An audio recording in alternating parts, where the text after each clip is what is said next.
So they say if you do what you love, you'll never work a day in your life. I don't know if that's true or not. But I'll tell you this.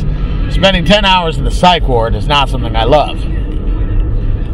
Today was a Monday, and boy, did it feel like work. So I showed up and my inmate wasn't there, and the way that is supposed to work is we ideally have 2 or 3 inmates in a crew, but we're down to 1, and my inmate did not show up, which meant my options were try to find him or do the work myself. Our psych ward has a capacity of 27 beds on each side, and I'm only responsible for one side, so in theory I could be cleaning 27 rooms and a bunch of offices and some other stuff in an 8-hour shift. However, we are at an all-time low for crazy right now. I probably shouldn't say that. We've got some significantly crazy people, but our numbers are way down. I think it has something to do, honestly, with the playoffs. As silly as that sounds. I think we have either 10 or 12 people in residence.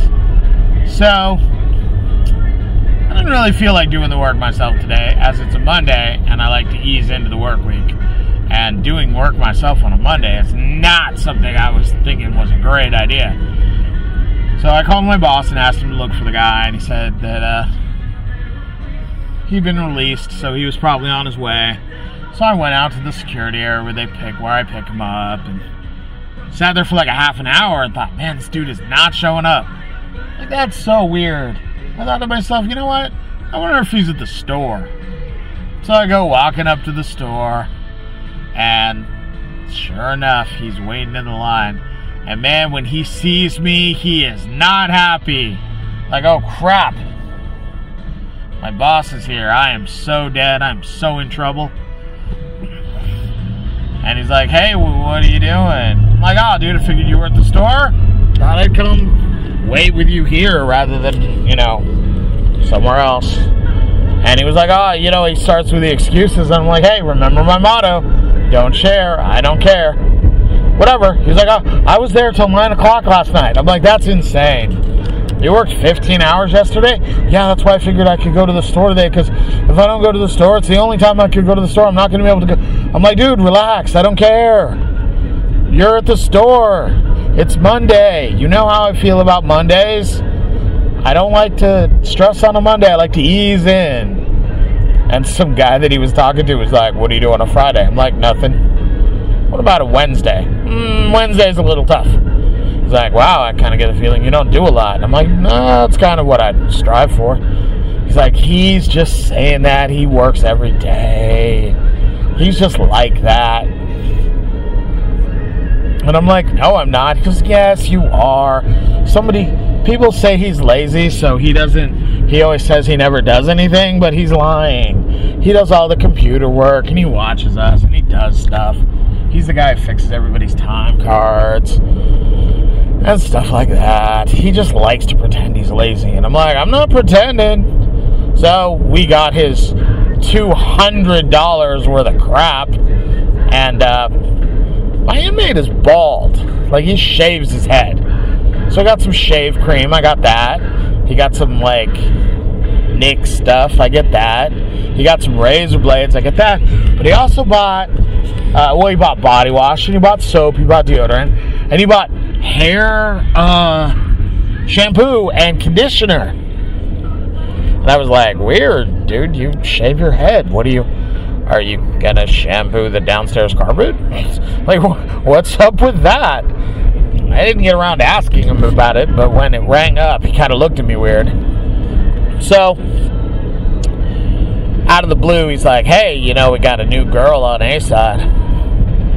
And I'm thinking it's one of the free staff, one of the doctors, whatever. And he's like, yep, she's in 3.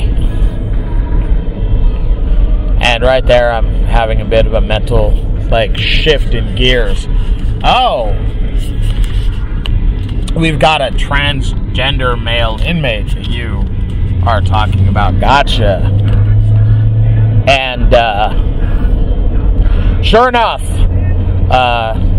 for some reason, the COs, who are largely adults, thought it was funny to have my inmate pick up the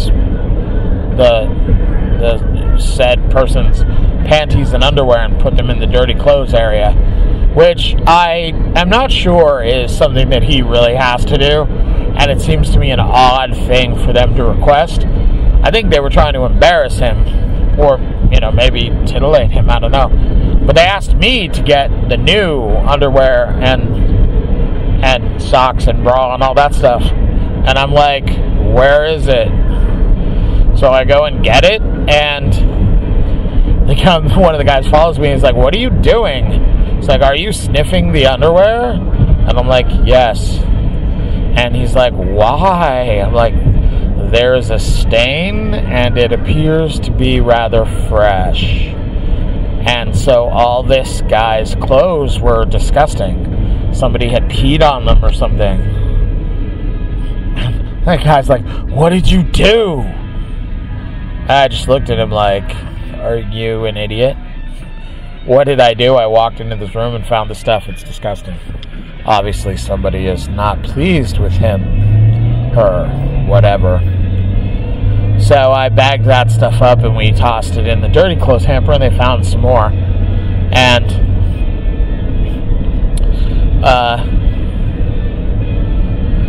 so I went over there and I sort of held the clothes like a butler, and I'm like, these are the best we have. They're not exactly your size, however, everything is clean, and it's the best that we have. It's the newest. The shirt is new, the boxers are new, the panties, they're clean. And the bra, it's like, well, the bra's a little too big. And I'm like, well, that's what we've got. You can put in a special order for more stuff, but it's going to take a while. Is this some sort of joke? Are you trying to make fun of me? Do I look like I'm trying to make fun of you?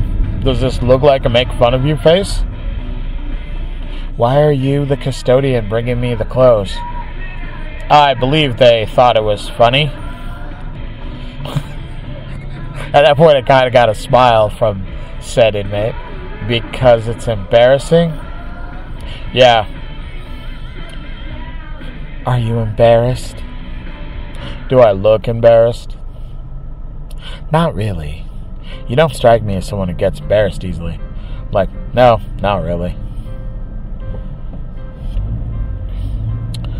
Well, I guess this will do. I'm like, hey, if you don't like it, reject it. I mean, you don't have to wear it for now. Walk around naked if you want. Or just wear the smock. Just ask them to provide you with clean and, the correct size clothes. And they're looking at me like, what? Now we gotta go get clothes? And the one guy's like, we're out of them. We don't have your size. This is all we've got. I'm like, all you have to do is go to the laundry and requisition more. And they're like, we don't know how to do that. I'm like, of course you do. If I know how to do it and I'm just the custodian, I'm sure you can do it. So that kind of turned the joke back on them. And I really wasn't embarrassed, and I really didn't care that much. I used my low voice. I used my I am nonplussed voice. And so my inmate looks at me and goes, I don't even think I can do it. Hold on. He goes, hey, so what do you think? That could be mines, yo. And I couldn't parse that at first. That could be mines, yo? And I was totally flummoxed. I did not know how to respond. Like, I wanted to sort of encourage him or whatever. And he's like, and he said something like, I know I'm not the best looking guy, but I think I got a shot. And I was like, at what? A shot at what? That's why I got the shampoo with the conditioner. I figure I'll mention I got a little something for her when she gets out of here, and have somebody, I'll pay somebody to drop it off at her bunk, and, that'll be like a welcome home present or something, that'll be kind of cool. And I'm thinking to myself, dude's in crisis.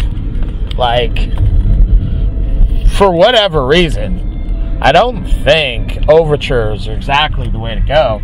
And then I was thinking about it for a while, and I'm like, on the other hand, you're in crisis, you're having a tough time, somebody shows you a little kindness, who knows, maybe that'll work. I don't know the exact protocol in that situation. So my mate's like, you all right? And I'm like, I don't really know how to do this. I don't know what to tell you here. It's a little disturbing. So I muddled through, and then as soon as he left, I was just like, that was so surreal.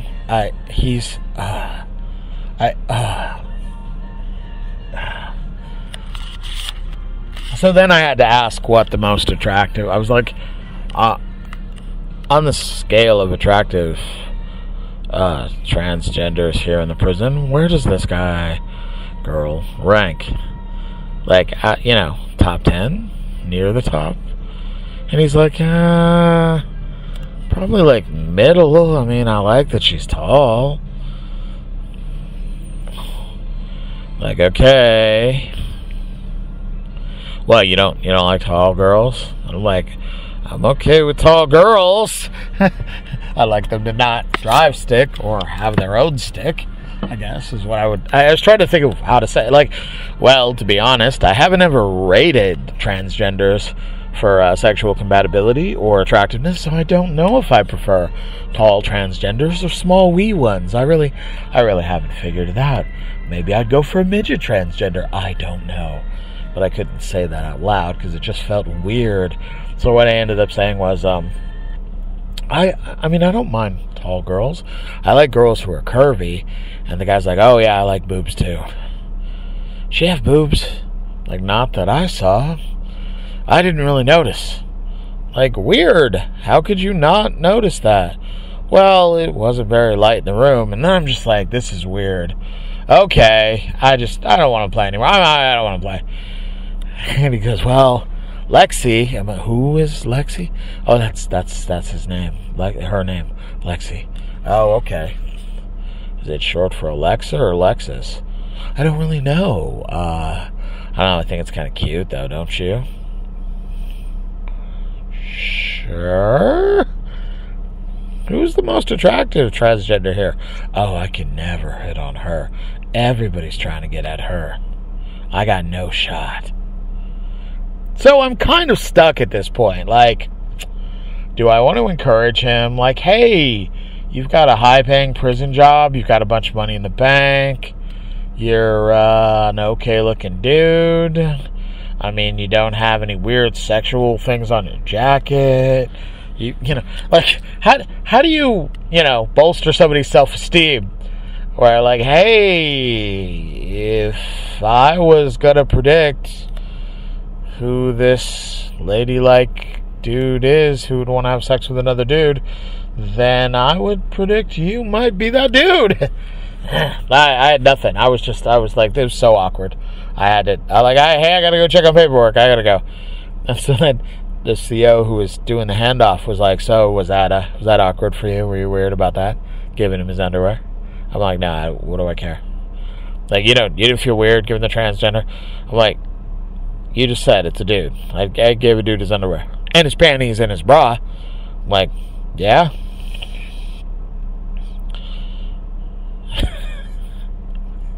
She's like, so I told her. She's like, you seem bothered. And so I told her. And she laughed and she goes, you know what the funny thing is? She made a huge deal about that guy's green eyes. She seemed really into him. You're going to have to watch your worker. And I was like, oh, that's awkward. So I'm going to have to make sure my worker isn't like over there by the shower or what have you. Oh no. This is not a game I want to play. I don't necessarily disapprove of his weird actions, but I don't want to. I want no part of this game. Like I'm out. I tapped out. I'm out. I give up. I'm out of this game. I'm not making it to the next level. I know I get a bonus life. I know it's there's a lot of extra ammo, but nope. I'm done. Nope. Pulled plug. Out. I want no part of this. So somebody asked me how my day went, and I couldn't really answer. The best I could do was to say, it was long. Yeah, I gotta go now. So that was my day.